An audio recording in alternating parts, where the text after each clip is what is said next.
Morning friends. ఈరోజు మా అమ్మాయి విఘ్నేశ్వరుడికి గరిగితో పూజ చేసింది. ఇంట్లో ప్రశాంతంగా ఉండాలంటే పూజలు చేయాలి. మా అమ్మాయి అయితే చాలా కష్టపడి పూజలు చేస్తుంది నిష్టగా. మేమైతే కొంచెం నిష్ట తప్పుతున్నాం. ఈరోజు జూలై 1 తారీఖు మా ఆవిడ మటుకు దోశ పోస్తుంది అనమాట.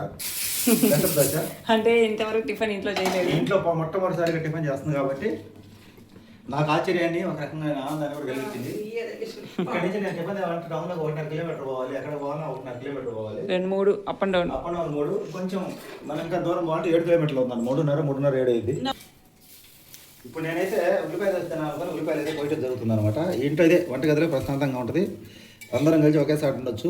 ఇప్పుడు మా అమ్మ దోశ పోస్తుంది, మా నాన్న ఉల్లిపాయకి వస్తున్నాడు. ఓరే ఓరే ఓరే ఓరే ఓరే ఉల్లిపాయలు కానీ కానీ టెన్షన్ పడగాక. టెన్షన్ వద్దు నానా. లేట్ అయిందిగా.